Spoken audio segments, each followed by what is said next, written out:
ahead and get started on our webinar for today, which is the zero-click search engine optimization tips, tricks, and techniques. Here's today's agenda. We're going to be talking about what are zero-click searches, some tips and strategies for zero-click search. Then we'll get into targeting featured snippets.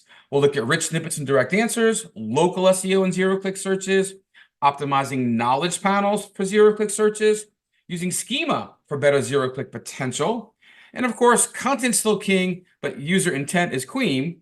We're going to talk about diversifying your digital presence, some additional tips that aren't really related but still important, some useful tools and resources that you guys can use to help out with some of the stuff that we're going to be covering today. And then we'll wrap it up with some conclusions and some additional resources that I've gathered for you guys. So let's talk, what are zero-click search? Let's get just the basics here, right? So a zero-click search refers to the search engine result that satisfies your query, a user's query, directly on that search engine result page, the SERP, as we call it. And by doing that, the searcher doesn't need to click through to a website to find the information they're seeking, right? They get the information right on the search results page. And thereby we call it a zero-click search because there's no clicking going on. You ask Google for something and they've responded with the information that you find valuable enough to not need to click through. This can often happen with queries that can be answered with brief facts, with definitions, local business information, or other types of public data. And the rise of these zero-click searches over the last several years really emphasizes the importance of optimizing for these SERP features like feature snippets, local packs, knowledge panels, to help maintain your visibility in the search engines, even if people aren't coming to your website. Now, according to an SEMrush zero-click study, 57% of mobile and roughly a quarter of desktop searches leave the search engine result page without clicking on an organic or paid result. So if you're looking at your organic traffic year over year and you're wondering why it's been dropping, or maybe it's for your clients, this could definitely be the culprit, sort of depending upon the kind of industry, kind of business that you may be dealing with. Because again, 57% of mobile searches get their answers right on Google search pages. They don't ever click on anything and dive deeper into a person's website. So we've got to be aware of this. We've got to figure out, well, how can we get our fair share of that 57%? And again, on a desktop, it's about a quarter of desktop searches. And in May of 2022, SEMrush ran a study in the US that identified that 24% of those desktop searches and 17% of mobile searches ended without a click. As you can see, that's gone up.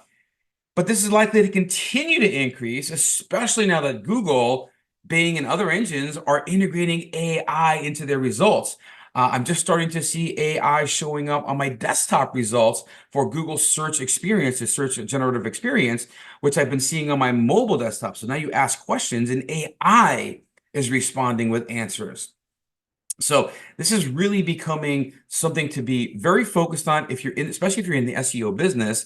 And then if you have your own business that you're trying to get found, well, if more people are, coming to and finding answers on search without clicking on your desktop, well, without clicking on your website, then you've got to figure out what you can do to get found in that spot. So searches may not click on results in the search results pages for lots of reasons, right? Sometimes you search for things like quick conversions or calculators. Maybe you want to know, USD to euro conversions, right? Or maybe you want to know miles to kilometer conversion. You just go, hey, Google, how much is, 20 US dollars in euros, right? Or how much is 20 euros in US dollars? How many kilometers, how many miles are in 10 kilometers? And Google provides these quick conversion tools right on the search results. So you never have to go to someone's website that's got some kind of a calculator to do this for you.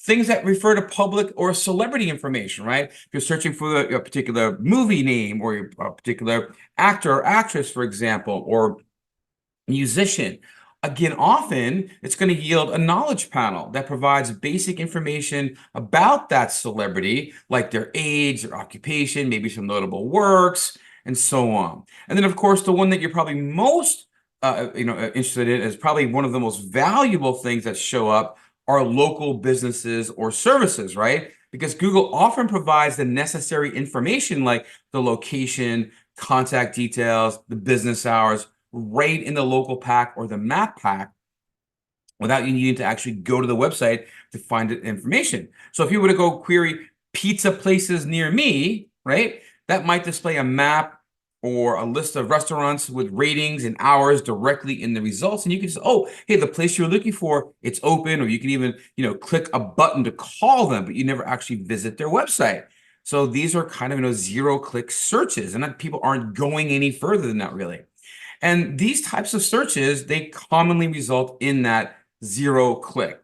And so Google's enhanced SERP features like knowledge panels, like your local packs, and direct conversion tools like the Euro, weather, airlines, miles to kilometers, all that stuff immediately satisfy the searcher, the user's intent by providing concise and precise answers so users can get the info they want without having to click on any kind of a result.